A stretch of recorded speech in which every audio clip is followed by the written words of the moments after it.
manière, ta sœur est arrivée dans cette galère. Attends, tu crois tout de même pas que Myriam... Elle est complice. Tu la connais.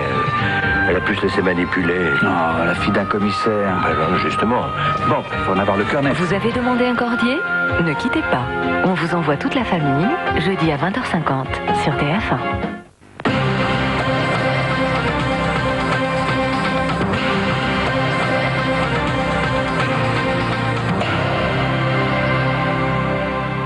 Bonsoir. Bill Clinton, satisfait de son armée et des 2 salves de missiles lancées hier et ce matin sur des cibles militaires irakiennes. Frappe du désert, dit-il, est un succès, mission accomplie. Le 2e raid américain a été aussi fraîchement accueilli par Paris que le premier. Le point avec Olivier Pouls. C'est depuis son bureau ovale à la Maison-Blanche que Bill Clinton a annoncé tout à l'heure la fin des opérations américaines en Irak. Les frappes de missiles menées ces derniers jours ont été un succès. Les cibles ont été soit détruites, soit suffisamment endommagées pour dire que notre mission a été accomplie. 17 ce matin, 27 hier. Au total, 44 missiles de croisière ont été tirés par les bâtiments et les avions américains sur des cibles militaires au sud de l'Irak. Selon le Pentagone et le président américain, l'opération a donc été un succès. C'est aujourd'hui qu'est également entrée en vigueur la nouvelle zone d'exclusion aérienne en Irak, décrétée unilatéralement par Bill Clinton et interdisant aux troupes de Saddam Hussein de descendre désormais sous le 33e parallèle. Lancée officiellement pour punir Saddam Hussein d'avoir fait intervenir ses troupes au Kurdistan, l'opération Frappe du désert n'a pas été soutenue par tout le monde, et c'est le moins que l'on puisse dire. Certes, Bonn et Londres ont approuvé, mais Moscou, la Ligue arabe ou encore Pékin ont condamné l'opération, l'Union européenne et Paris prenant eux leur distance. Hervé de Charette a exprimé ce matin son inquiétude et la France n'a pas reconnu la nouvelle zone d'exclusion aérienne. Français et Anglais ont d'ailleurs refusé de participer aux patrouilles au nord du 32e parallèle. Pour Bill Clinton, l'opération est donc maintenant terminée. Sur un point au moins, elle aurait été pour lui un franc succès. 8 Américains sur 10 l'ont approuvé. L'Irak continue d'affirmer que des missiles américains ont été tirés en début de soirée sur Bagdad et qu'il y a des victimes. Les États-Unis démentent formellement. Yasser Arafat et Benyamin Netanyahou se sont serrés la main. Ils ont dit ensemble leur volonté de paix. Le sommet d'Erez était un préalable essentiel au redémarrage du processus de paix bloqué depuis les élections israéliennes il y a 3 mois. Aucune décision concrète, mais une détermination affichée à poursuivre le chemin vers la paix. Marc Berdugo. Benyamin Netanyahou arrive le premier au poste frontière d'Eretz entre Israël et la bande de Gaza. Il n'est pas encore 16h30. Yasser Arafat, lui, n'a que quelques kilomètres à faire pour se rendre sur le territoire israélien. La délégation palestinienne arrive à l'heure dite. Les 2 hommes ne se sont jamais regardés en face. Quelques minutes d'attente. Personne d'extérieur aux délégations ne saura comment ce premier contact physique s'est déroulé. Quand les caméras de télévision sont admises dans la salle de réunion, tout le monde est assis. Poignée de main, du bout des doigts, petit sourire. La rencontre dure une vingtaine de minutes, puis c'est la conférence de presse. Benyamin Netanyahou est déterminé à appliquer les accords de paix. Il veut poursuivre les négociations jusqu'à ce que les Palestiniens obtiennent un statut permanent.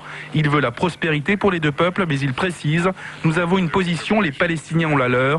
Il faudra trouver un terrain d'entente. » Yasser Arafat, lui, profite de l'occasion pour féliciter le Premier ministre de sa victoire en mai. Il respecte la décision du peuple israélien et est déterminé à poursuivre le travail qu'il a commencé avec son prédécesseur. Sur le fond, pas d'effet d'annonce, ni sur Hébron, ni sur un aéroport à Gaza, encore moins sur les colonies, ou encore Jérusalem. Une prise de contact, en somme, toute symbolique, simplement pour dire que rien n'est impossible, même entre ennemis de plus de 30 ans. Interpellation en Corse de 3 proches des milieux nationalistes, une femme, 2 hommes qui appartiennent à la mouvance du MPA, le mouvement pour l'autodétermination. Ils ont été arrêtés dans le cadre de l'enquête sur l'attentat à la voiture piégée, commis le 1er juillet dernier sur le port de Bastia, un attentat qui avait fait un mort. La police a saisi des armes, des explosifs et une moto maquillée. Le Premier ministre présentera ce jeudi à 20h le fameux projet de réforme fiscale. Il n'ira pas jusqu'aux 120 milliards de baisse demandés par Étawar Balladur. On s'attend à une baisse de quelques 20 ou 25 milliards de francs, leur besoin. Niveau de la réforme fiscale, la baisse de l'impôt sur le revenu. Elle devrait atteindre 25 milliards de francs dès l'an prochain, 75 milliards au bout de 5 ans. L'ensemble des tranches du barème d'imposition serait concerné par une réduction de 5 à 8%. Pour la tranche supérieure, le taux devrait donc passer de 56,8 à moins de 50% dans 5 ans. Une attention toute particulière sera accordée aux familles les plus modestes. Le seuil de non-imposition devrait notamment être relevé. Effet pervers, les Français non imposables seront plus nombreux que ceux qui payent l'impôt sur le revenu et les personnes déjà en deçà du seuil d'imposition ne tireront aucun bénéfice de cette réforme. Autre mesure envisagée cette fois pour compenser la baisse des recettes fiscales, la remise en cause des abattements dont bénéficient 110 professions, des avantages fiscaux consentis au contrat d'assurance vie ou encore de la réduction d'impôts liés aux intérêts d'emprunt pour l'achat d'une résidence principale. Quant à la réforme des prélèvements sociaux, c'est une réduction des cotisations maladie qui est envisagée dès l'an prochain. Elles seront transférées progressivement vers une CSG élargie car elle pourrait toucher les revenus d'épargne ou les allocations familiales. La réforme fiscale dévoilée ce jeudi a été au centre des conversations qu'Alain Juppé a poursuivies avec les ténors de la majorité, Philippe Séguin, François Léotard, Alain Madelin ou les voix critiques de la droite, Géraldine Drot. Des 3 leaders de la majorité consultés par Alain Juppé, seul François Léotard a exprimé sa satisfaction après avoir eu confirmation de la baisse des impôts. On met en cause les augmentations fiscales de 1995. Vous savez que nous les avions condamnées et combattues et que nous pensions qu'elles étaient excessives. Et donc c'est bien de revenir en arrière et d'avoir un projet de baisse de la fiscalité de l'ordre de 75 milliards en 5 ans. Alain Madelin, pour sa part, n'a pas changé d'avis. Il a confirmé sa différence d'analyse avec le gouvernement. Il souhaite toujours une voie très libérale pour sortir de la crise. Quant à Philippe Séguin, il réclame plus d'audace dans les choix économiques et sociaux. En accordant la primeur du contenu de son projet, le chef du gouvernement voulait resserrer les liens avec les ténors de la majorité. Reste à savoir s'il les a convaincus. Le gouvernement déterminé à renforcer la lutte contre les abus sexuels commis sur les enfants. Le 20 novembre, journée des droits de l'enfant, il présentera une série de mesures pour prévenir et punir les comportements délictueux. La loi telle qu'elle existe aujourd'hui avec Frédéric Delpech. La législation française contre les abus et l'exploitation sexuelle des enfants a déjà été renforcée ces dernières années. Depuis l'entrée en vigueur du nouveau code pénal en 1994, les peines de prison ont été complétées par des amendes plus lourdes et la perte possible des droits civiques, civils et familiaux. Le fait de favoriser la corruption sexuelle d'un mineur est la peine étant aggravée lorsqu'il a moins de 15 ans. De même, l'atteinte à la moralité, c'est-à-dire le fait de diffuser un message à caractère pornographique pouvant être vu ou perçu par un adolescent, a été rétabli par les parlementaires. 2 nouvelles infractions ont été inscrites dans le code pénal. L'exploitation sexuelle de l'image d'un mineur, comme la diffusion et la détention de photos, est dorénavant punie d'une peine maximale de 3 ans de prison et de 500 000 francs d'amende si l'enfant a moins de 15 ans et d'1 an de prison s'il a entre 15 et 18 ans. Cela peut concerner également la presse, la vidéo et la télématique, mais dans le cas précis du réseau Internet, la législation est très floue car il est difficile de repérer et de poursuivre des utilisateurs à travers le monde. La loi de février 1994 a également décidé de sanctionner le tourisme sexuel et punit d'une peine maximale de 5 ans de prison et de 500 000 francs d'amende le délit d'atteinte sexuelle sur mineurs de moins de 16 ans accompagné du versement d'une rémunération. Les Français qui commettent de tels actes à l'étranger peuvent donc être poursuivis. Mais dans la réalité, la poursuite de tous les délits d'abus et d'exploitation sexuelle des enfants est très difficile car souvent impossible à prouver. À cela s'ajoute le manque de sensibilité des services de police et de justice et l'absence de collaboration internationale. Garde à vue prolongée pour le président de la chambre d'accusation de la cour d'appel de Chambéry. Il est mis en cause dans une affaire de mœurs. 2 fillettes l'ont accusé d'attouchement sexuel. Le magistrat conteste formellement les faits qui lui sont reprochés. Germain Dagonier. Garde à vue prolongée pour Bernard Constantin qui s'est présenté spontanément hier à la gendarmerie. Le président de la chambre d'accusation de la cour d'appel de Chambéry avait compris qu'une enquête le concernant était en cours. Les services de protection de l'enfance de la Haute-Savoie lui reprocheraient des attouchements. En 1995, le magistrat était bénévole pour donner des cours de soutien scolaire aux enfants défavorisés d'un quartier d'Annemasse. C'est dans ce cadre qu'il se serait livré à des actes de pédophilie.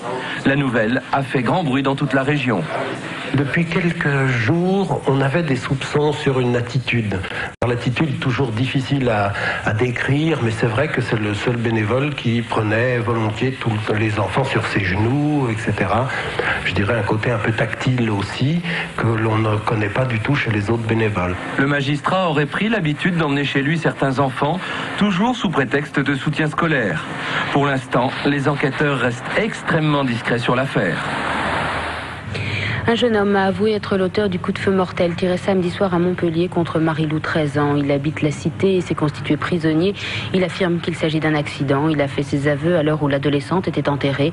Plusieurs centaines de personnes, dont de nombreux habitants de la cité de la Pompignane, des adolescents en larmes, ont assisté à la cérémonie religieuse. Le fourgon mortuaire, escorté d'une dizaine de jeunes à scooter, a ensuite rejoint le cimetière Saint-Lazare de Montpellier. Dans la série Info Pratique, le Conseil des ministres a confirmé le changement de numérotation téléphonique, 10 numéros pour tous à partir du 18 octobre, 23h. C'est aussi la fin probable de l'heure d'été ou peut-être de l'heure d'hiver. Alain Juppé choisit de revenir à l'heure unique, mais il faudra sur ce dossier une harmonisation européenne et cela devrait prendre plusieurs mois. Football, avec les résultats de la 6e journée de 2e division. Une surprise, le leader Toulouse s'est incliné à domicile devant Saint-Brieuc 1-0, un but inscrit par Christophe Legris en première mi-temps. C'est la première défaite de Toulouse à domicile depuis le début de la saison. Du coup, c'est Sochaux, vainqueur à Amiens 2-1, qui s'empare de la première place. Vous allez voir les résultats. Notez le carton de Laval à Perpignan, 4-0. Le match nul de Guignon devant Charleville et celui de Saint-Étienne en déplacement à Niort, 0-0. C'est la fin de cette édition, je vous souhaite une très belle nuit.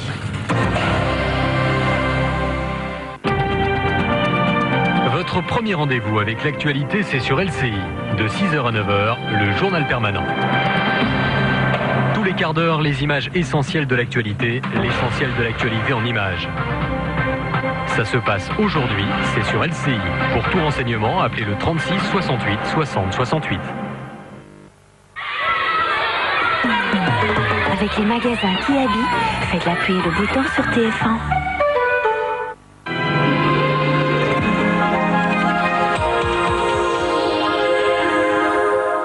Madame, Monsieur, bonsoir. Chose promise, chose due. Dès dimanche, Météo France prévoyait un temps magnifique pour toute la semaine. Nous l'avons, ça va continuer. Et même dans le sud-est, ça s'est arrangé aujourd'hui. Regardez, c'est ce qu'on voit d'ailleurs sur les images du satellite. Avec cette perturbation qui progressivement se décale vers l'Italie, alors que l'anticyclone qui est juché au nord de l'Angleterre déborde sur la France. Et c'est lui qui nous protège. Donc pour demain, toujours du beau temps. Toujours tout de même quelques nuages qui vont décorner la France sur le sud-ouest jusqu'aux Pyrénées, avec peut-être localement 2-3 gouttes. Ce sera le cas aussi sur les Alpes du Nord, c'est-à-dire les Savoies et sur le Jura, avec une certaine nébulosité sur les frontières et qui déborderont jusqu'en Bourgogne. Mais vous retrouverez un franc soleil en Corse. À noter ce vent d'ouest-sud-ouest qui devrait se lever entre Corse et continent, et toujours ce petit flux de nord-est qui assèche donc la masse d'air, ce qui fait que partout ailleurs, ce sera encore une après-midi magnifique. Les températures, elles seront stationnaires, magnifiques, elles aussi, entre 20 degrés sur le plateau de Langres et 28 à l'ombre, à La Rochelle. Vous vous baignerez si vous en avez la possibilité, certainement sur toute la façade atlantique, où on aura des températures entre 23 et 28 degrés. Ça sera pas mal non plus, et même très bien près de la Méditerranée, entre 26 et 27 degrés, et de 21 à 23 aussi près de la Manche. Belle journée que je vous souhaite excellente et que vous passerez d'ailleurs avec Catherine Laborde. À bientôt, bonsoir.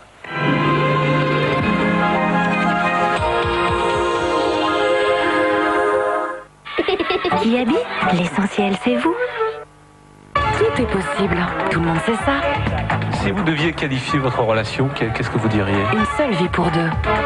Eh bien, c'est le summum du couple. Un prof qui écrit des romans érotiques. Premier professeur interdit au moins de 16 ans. Les secrets de Monsieur Chapeau-Melon. Ça m'a pris du temps pour être à l'aise avec les femmes. Surprise et émotion pour un chanteur. C'est une émotion, mais c'est pas du tout de larmes de tristesse. Gilbert Montagnier est l'invité de Jean-Marc Morandini, jeudi 22h25, dans Tout est possible.